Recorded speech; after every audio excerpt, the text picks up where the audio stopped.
잠언 29장 15절 말씀입니다. 채찍과 꾸지람이 지혜를 주거늘 임의로 행하게 버려둔 자식은 어미를 욕되게 하느니라. 아멘. 많이 설교를 해도 잘 안 받아들여지는 이야기들이 몇 가지 있는데요. 그 중에 한 가지입니다. 채찍과 꾸짖음이 아이에게 지혜를 준다. 이 말을 참 많이 안 듣는 것 같습니다. 잔인하고 이유 없이 그냥 막 아이를 때리라는 얘기가 아니고 분명히 잘못을 하는 일이 있을 때, 그리고 그 잘못이 커서 또는 반복돼서 아무래도 또 그 잘못을 깨닫지 못하여서 매를 때려야겠다라는 마음이 드는데도 불구하고 아니야, 뭐 다른 더 좋은 방법이 있겠지, 요즘 사람들은 매를 안 때린다는 데는, 이런 식으로 생각하고 성경 말씀을 듣지 않고 매를 들지 않는 부모가 많습니다. 물론 매를 들을 때 화도 좀 나겠지만은 부모가 정확하게 가르치고 옳은 길로 인도하겠다는 의지가 그 매 안에 담겨 있는 것은 많은 아이들이 합니다. 그러니까는 그렇게 의지를 가지고 매를 때려야 되는데도 불구하고 뭐 더 다른 교육 방법이 있겠지. 아, 신식 교육법은 매를 안 드는 거야. 꼬치로도 때리지 말라는데, 혹은 우리가 개도 요즘에는 못 때리는데 어떻게 사람, 그것도 내 새끼를 때려, 이런 식으로 해서 성경보다 나은 훈육법을 찾는 사람들이 있는데, 이거는 아주 큰 실수라는 겁니다. 성경보다 나은 게 어디 있겠습니까? 왜 매를 때리고 채찍으로 때리라 하냐? 때리면 지혜를 준다 그러잖아요. 반대로 생각하면 됩니다. 사람은 무지함이 있어요. 어리석음이 있고 악함이 있고 죄를 짓고자 하는 본성이 있어요. 즉 인간의 어리석음이란 것은 다 죄와 상관이 있단 말이에요. 근데 이 죄를 벗겨내는 방법, 죄를 버리게 만드는 도구가 뭐냐니까 채찍이라는 겁니다. 책망이라는 것, 죄를 꾸짖는 것은요, 하나님이 그 사람의 자식을 옳은 길로 인도하도록 허락해둔 지혜의 말이에요. 부모 입에 담아둔 지혜의 말. 천하무지한 부모라도 자식이 잘못한 건 다 지각하게 돼 있어요. 이게 잘못이다, 옳다, 분간하게 돼 있다. 거기에 대하여 옳으면 옳은 대로 칭찬하고 잘못하면 잘못한 대로 꾸짖고, 부모가 자기 자식을 가르치는 데 있어서는 사실 다 지혜로울 수 있습니다. 그래서 하나님이 지혜롭게 담아둔 말이 꾸지람인데 이걸 안 해요. 그럼 어떻게 되냐? 악을 좋아하고 죄를 짓잖아요. 이제 걱정 없이 악을 행하고 부담 없이 죄를 짓고 누가 나를 남물하랴 하면서 또 죄에 대하여 이런 심판이 없겠구나. 왜냐하면 매한대 안 맞는데 무슨 하나님 앞에 뭐 불심판이 있고 지옥이 있고 그러겠어요. 이렇게 많은 잘못에서도 매한대 안 때리는 세상이고 나한테 야단 한 번 안 치는 부모인데, 이렇게만 살아온 사람이 나중에 야, 우리 죄는 큰 악이라서 하나님께 큰 형벌을 받겠구나, 이런 생각하시기 어렵거든요. 참 옛날 이야기 하나 생각납니다. 그 아이가 작은 도둑질 해오니까 집도 어려운데 엄마가 잘했다고 칭찬했단 말이죠.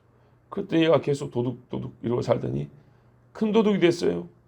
그러니까 그때 가서 엄마가 울고 불고 감옥에 있는 아들 면회를 갔더니 어쨌답니까? 엄마 뺨을 때렸다 하잖아요. 그런 이야기 있잖아요. 우리 어릴 때 들은 이야기입니다. 아들이 잘못했을 때 차라리 그 아이의 뺨을 때렸으면 엄마가 아들한테 뺨을 맞는 수모를 겪질 않았을 건데요.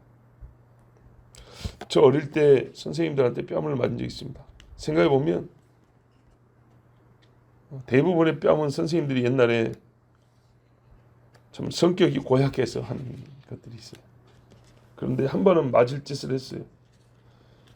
중학교 2학년 때인가 친구끼리 막 싸우고 다투고 교실에서 복잡한 일이 있었는데 제가 그때 반장이었거든요. 그거를 제대로 어떻게 말할까요? 말리거나 수습을 좀 하는 일을 해야 되는데 제가 그거를 잘 못했던 모양이에요. 그랬더니 선생님이 그 관계된 애들을 전부 다 반장인 저까지 다 불렀어요.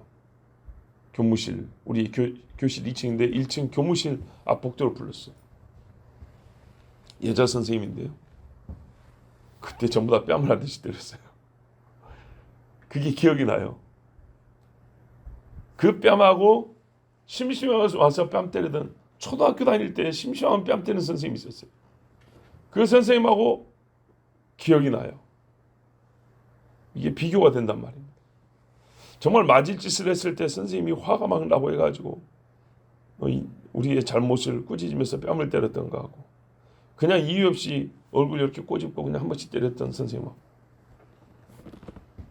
근데 우리 중학교 때 선생님은 때릴만 했어요. 정말로 때릴만 했어요. 근데 또 한 번은 때릴만 한 것은 아니지만 맞고 나니까 그 뒤로 안 하게 되는 행동이 있어요.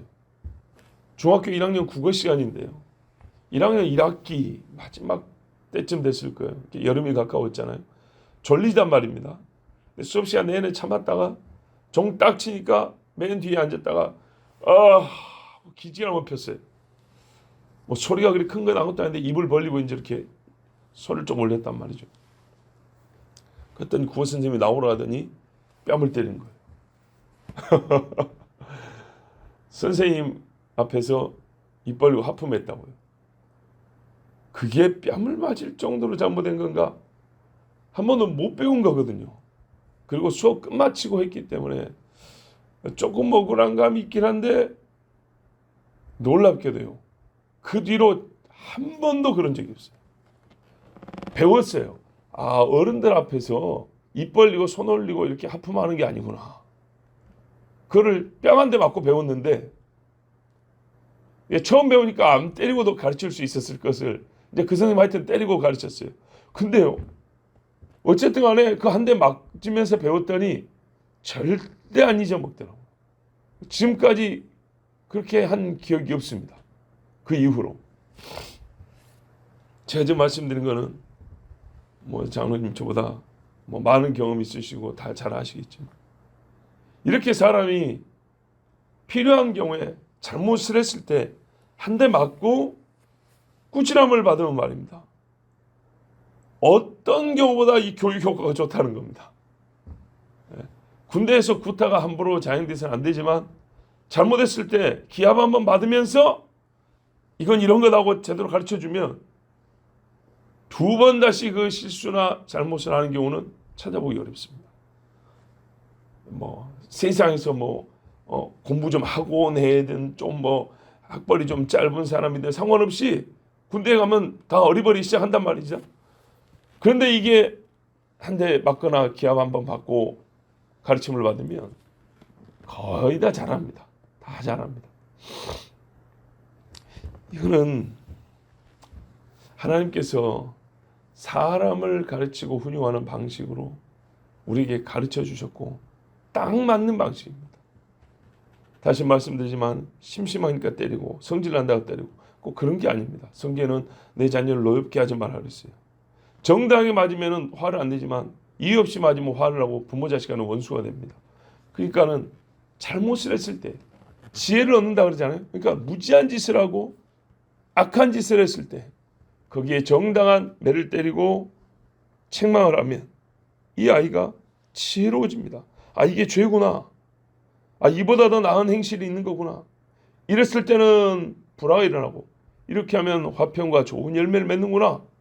자, 이것을 채찍과 꾸지람이 그 아이가 그렇게 깨달을 수 있도록 지혜를 준다 했습니다.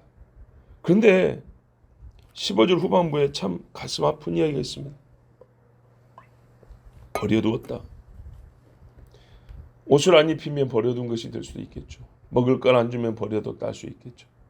저 길바닥에 내버려두고 부모 혼자 집에 가면 아이를 버려뒀다 할 수 있겠죠. 그런데 성경에는 뭐라냐면 채찍을 안 때리고 꾸지람을 하지 않는다면 부모가 자식을 버린 거라 그럽니다. 그렇죠. 참 말이 맞습니다.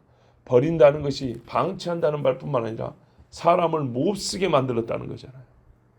질적으로 떨어지게. 에이 그럼 버려 우리 이러잖아요. 예. 종이 하나도 잘못 그리면 에이 그 종이는 버렸네 다른 종이 갖고 이런단 말이죠. 그런 것처럼 사람을 버려버린 거예요. 인간답게 하나님의 형상답게 키워야 되는데 버려버린 거예요. 하나님의 모습을 찾을 수 없는 사람이 되게 만들어버린 거예요.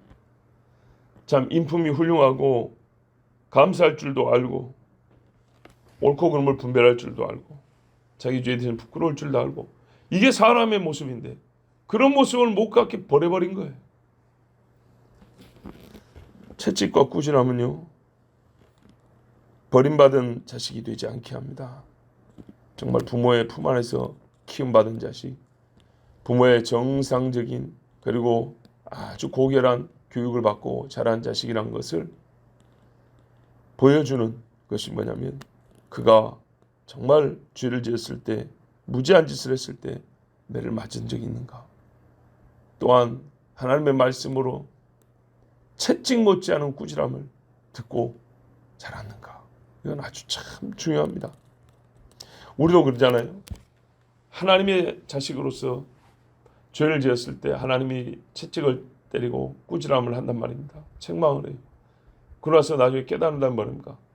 참 사람이 크잖아요. 그래서 하나님 감사합니다 이런다고요. 자식도 그래요. 매를 맞을 때는 섭섭하다 그래도 시간이 지나면 나중에는 아버지께 감사합니다 그런다고요. 우리 엄마가 나를 참 잘 키우셨구나 그런단 말입니다. 근데 죄를 지어도 책망도 듣지 않냐고, 매도 안 맞고 그렇게 큰 자식은 우리 엄마 아빠가 참 속이 넓은 사람이야, 나를 안 때워도 키운 아주 지혜로운 이런 이야기는 거의 안 합니다. 정말 그런 이야기 들어본 적은 학교에서나 집에서나 나 못 들어봤어요. 부모가 자랑한 적이 있어요. 나는 매를 안 때리고 키웠다고. 그런 적은 있지만 자식이 나는 부모한테 한 대도 안 맞았지만 이렇게 그렇게 칭찬 듣는 사람이 됐다, 이런 이야기는 참 듣기 힘듭니다. 드뭅니다. 아주 드뭅니다. 그렇죠. 어떤 사람은 정말 안 맞아도 훌륭한 사람이 있고요. 어떤 사람은 또 아무리 맞아도 참 못된 사람도 있긴 마련이니까 불가능한 건 아닌데 굉장히 어렵습니다. 성경은 보편적인 인간을 두고 지금 하는 말씀이란 말이에요. 대개 사람은요 죄에 대해서는 꾸짖음을 들어야 되고 악에 대해서는 채찍을 맞아야 합니다. 그러면 죄를 버리고 무엇이 옳은 길인가 지혜를 알고 행하게 되고요. 점점 하나님의 사람다워 버림받은 자가 아니라 정말 부모에 의해서 키움받은 사람, 그 부모를 닮은 사람, 하나님의 형상. 생각해 보세요. 부모인 나는 하나님을 믿고 섬기면서 하나님께 매를 맞는다 하면서 내 자식은 나를 닮고 내가 키우는 자식인데 하나님이 나를 가르치는 방식대로 부모인 나는 자식을 가르치지 않는다. 이거 말이 안 되잖아요. 내가 겪어봐서 알잖아요. 하나님이 나를 매를 때리셔가지고 내가 이렇게 신앙생활하고 내가 사람이 전보다 좋아졌다. 그러면 이 방식이 훌륭한 거구나 깨달았으면 내 자식도 그렇게 길러야 되는데 참 세상에서 끼어든 이 사단적인 훈육 방식, 인본주의적인 그런 교육 방식이 너무 정말 우리의 생각을 뺏어가서 자식을 때린다는 것은 무슨 짐승 취급하는 것처럼 그것이 아닙니다. 그만 하나님 우리 사람 취급 안 하시는 건가요? 더 심하게 때리잖아요. 교통사고도 나겠다, 죽을 병도 걸렸다가 부도도 나게 했다, 눈멀게도 했다가 안진뱅이 되게 했다가 완전한 고립되어 외톨이가 되게 했다가 참 하나님 그렇게 안 해도 우리가 돌아올 것 같은데 그런데 정말 돌아오고 나서 보면 아니잖아요. 하나님 그렇게 해서 나를 돌이켰구나. 그것처럼 말입니다. 우리가 사랑하는 자식들을 버려둔 부모가 되지 않으려면, 품에 품은 자식이 되려면 오히려 때려야 하고 꾸짖어야 합니다. 만일 그렇지 않으면 어떻게 했냐? 어미를 욕되게 한다 그랬습니다. 어머니를 욕되게 한다. 세상에 가장 사랑하고 한편으로는 약한 분, 나이 들어 쭈글쭈글해지고 힘없어서 제대로 허리도 못 펴는 그 어머니를 욕되게 해서 되겠습니까? 한참 젊은 아름다운 여인도 욕되게 할 때는 왠지 남자보다 더 크게 미안한 마음이 드는 것인데 세상에 나이 든 여자요, 거기도 내 어머니를 자식이 욕되게 해서 되겠습니까? 그러므로 우리 부모가 자녀를 기를 때 꼭 때려야 할 상황이다 할 때는 하나님 말씀에 따라 매를 들고 꾸짖는 것이 맞습니다. 오늘 말씀까지 성경에서 자녀를 매를 때리면서 길러야 한다는 이야기가 참 많이 나왔습니다. 이렇게까지 많이 나왔는데 말이죠. 예수님 오신다, 하나님의 아들이 이 땅에 온다는 예언의 수가 성경을 보면 셀 수 없이 많단 말입니다. 직접적이고 암시적이고. 그런데 자식을 어떻게 키워야 되냐에 대해서는 잠언 한 권만 해도 이렇게 지금 여러 번 반복인데 우리가 하나님 말씀 더 이상 무시해서는 안 되겠습니다. 받아들이고 순종하고 부모와 자식이다 하나님 앞에 칭찬 듣고 자녀를 통하여 영광 받는 부모, 또 나를 통하여 하나님이 영광 받으시도록 우리가 아버지의 말씀을 순종해 가겠습니다. 기도하겠습니다. 하나님 감사합니다. 오늘도 아비들을 부르시고 지혜로운 아비가 되게 하시고 옳게 자식을 훈육하는 아비가 되게 하시고 또한 바르게 여러 하나님의 자녀들을 앞서 인도하는 인도자들이 될 수 있도록 우리에게 말씀을 주셔서 감사합니다. 달달한 솜사탕 입에 넣자마자 사라져버리는 것, 이것이 어떤 색깔을 갖고 있든지 간에 결국은 다 설탕이라는 것밖에 못 느끼게 하는 솜사탕이 아니라 주여 잘 양념된 단단한 음식들, 씹으면 씹을수록 여러 가지 재료가 다 맛보여지고 그 씹는 재미가 다양한 잘 만들어진 단단한 음식들, 주여 우리가 이것을 먹을 수 있게 된 것은 하나님께서 우리를 채찍으로 때리셨고 우리를 사랑하사 징계하셨기 때문입니다. 우리의 자녀들도 하나님의 형상이요 하나님의 사람으로서 정말 여러 가지 빛깔을 내며 아름다운 향을 내는 자녀들이 될 수 있도록 주님 매를 때리고 꾸짖고 해서 주님 먼저 그렇게 길러주시고 우리 또한 우리 자녀들을 채찍으로 때리며 책망하며 하나님 말씀대로 기르게 하여 주시옵소서. 우리 교회에 자라는 자녀들, 모든 집의 자녀들, 아직 부모가 생존해 있는 모든 집의 자녀들은 다 매맞기를 거절하고 거부하지 말고 부모로부터 하나님으로부터 매를 맞으며 가르침을 듣고 더욱 성숙하고 지혜로운 자녀들, 부모와 하나님을 영광스럽게 하는 자녀들 되게 하여 주시옵소서. 예수 그리스도의 이름으로 기도하옵나이다. 아멘.